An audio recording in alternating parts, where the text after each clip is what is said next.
आती हैं आए, घिरे प्रलय की घोर घटाएं, पाँव के नीचे अंगारे, सिर पर बरसे यदि ज्वलाएं, निज हाथों में हंसते हंसते आग लगाकर जलना होगा, कदम मिलाकर चलना होगा। जय हिंद। जैसे कि हम जानते हैं, आज पूरा विश्व कोरोना वायरस कोविड-19 से लड़ रहा है। यह एक ऐसी महामारी है जिसने पूरे विश्व को झकझोर दिया है। लाखों लोग इससे प्रभावित हैं और हजारों अपनी जान गंवा रहे हैं। हमारा देश भी इससे अछूता नहीं है और आज प्रत्येक भारतवासी इस आपदा की घड़ी में देश के साथ खड़ा है। लॉकडाउन ने लोगों के जीवन को तो सुरक्षित किया, परंतु प्रभावित इलाकों में राहत सामग्री भेजना भी एक चुनौती बन गया है। एनसीसी, जो इस देश का सबसे बड़ा यूनिफॉर्म्ड यूथ ऑर्गेनाइजेशन है, इस समय युवा शक्ति बनकर इस संकट की घड़ी में देश के साथ खड़ा है। इसे सेकंड लाइन ऑफ डिफेंस भी कहते हैं और जिस प्रकार सैनिक सदैव देश की रक्षा के लिए तत्पर रहते हैं, आज एनसीसी भी देश की सेवा के लिए कृत संकल्प है। आज प्रभावित लोगों तक राहत सामग्री पहुंचाना हमारा मुख्य ध्येय है, ताकि मुश्किल की इस घड़ी में प्रभावित लोगों का सहारा बना जा सके। आखिर हम इस कार्य को कैसे करेंगे? हम सिविल एडमिनिस्ट्रेशन एनजीओ जो पहले से प्रभावित इलाकों में राहत सामग्री बांट रहे हैं, हम उनके साथ कंधे से कंधा मिलाकर काम करेंगे और दवाइयाँ, फूड पैकेट्स, सैनिटाइजर लोगों तक पहुंचाएंगे।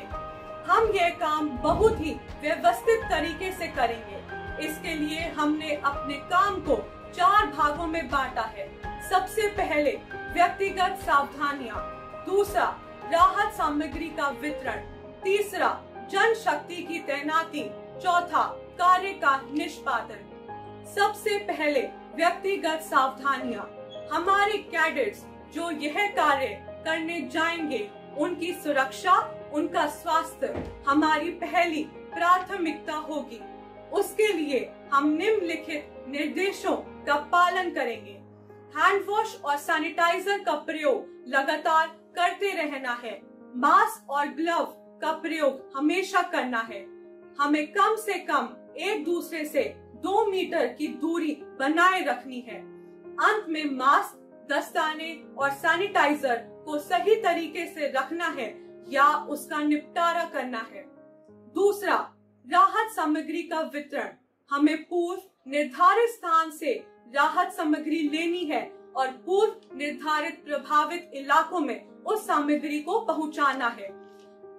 ली गई सामग्री को उस क्षेत्र में पहले से काम कर रहे एनजीओ या सिविल एडमिनिस्ट्रेशन को देना है, ताकि वह उसका वितरण प्रभावित लोगों में कर सके। यदि किसी क्षेत्र में पहले से कोई इस प्रकार की संस्था या सरकारी कर्मचारी काम नहीं कर रहे हैं, तो हमें उस गांव के सरपंच या मोहल्ले के प्रधान को वो सामग्री देनी है और सुनिश्चित करना है कि सामग्री प्रभावित लोगों तक पहुंच जाए। तीसरा, जन शक्ति की तैनाती। हम सुनिश्चित किए हुए प्रभावित लोगों या प्रभावित इलाकों में अपने कैडेट्स, एएनओस, सीटीओस, जेसीओस की संख्या को निर्धारित करेंगे, ताकि अपनी मैन पावर का सदुपयोग किया जा सके। चौथा, कार्य का निष्पादन। इस भाग में हम अपनी अभी तक की प्लानिंग को ग्राउंड लेवल यानी जमीनी स्तर पर प्रयोग करेंगे। जैसा कि हमें पता है, ड्यूटी पर जाने वाले कैडेट्स, एएनओस, सीटीओस, जेसीओस सभी का मेडिकल होना है और किसी भी अस्वस्थ व्यक्ति को यह कार्य नहीं सौंपा जाएगा। सभी कैडेट्स और स्टाफ के बीच पर्सनल प्रोटेक्टिव केयर, व्यक्तिगत सुरक्षा देखभाल जैसे कि दस्ताने, मास्क, सैनिटाइजर, इन सब का वितरण और उनका सही उपयोग भी सुनिश्चित किया जाएगा। किसी भी फूड पैकेट या सामान को छूने से पहले उससे अपने हाथों को हैंड वॉश या सैनिटाइजर से साफ किया जाएगा। राहत सामग्री वितरण से एक दिन पूर्व एनजीओ, सिविल एडमिनिस्ट्रेशन और लोकल अथॉरिटी से राहत सामग्री लेनी है ताकि अगले दिन उसे बांटने में कोई समस्या न आए। अब राहत सामग्री को जरूरतमंद लोगों तक पहुंचाना है, जिसके लिए फिर से एनजीओ और सिविल एडमिनिस्ट्रेशन की सहायता ली जाएगी। वितरण से पहले राहत सामग्री को सैनिटाइज किया जाएगा ताकि उससे किसी भी प्रकार के संक्रमण से बचाया जा सके। इसके पश्चात सामग्री को वाहन में लोड कर प्रभावित इलाकों में ले जाकर उसका वितरण किया जाएगा। इसमें भी सोशल डिस्टेंसिंग का विशेष ध्यान रखा जाएगा।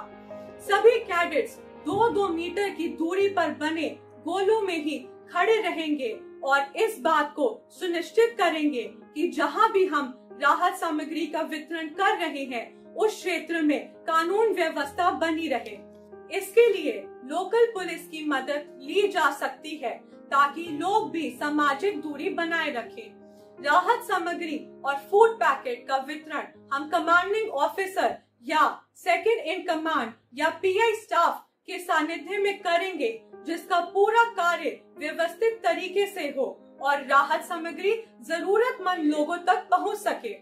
राहत सामग्री वितरण के समय जो फोटोज और वीडियोस लिए जाएंगे, उनके साथ अपनी प्रतिदिन की रिपोर्ट हेडक्वार्टर में भेजना अनिवार्य होगा। इस समय कोविड-19 से जो संकट देश पर आया है, इसने एनसीसी कैडेट राहत सामग्री के वितरण द्वारा देश के लिए बहुत बड़ा योगदान दे सकता है और एनसीसी इसके लिए तैयार है। जय हिंद, जय भारत।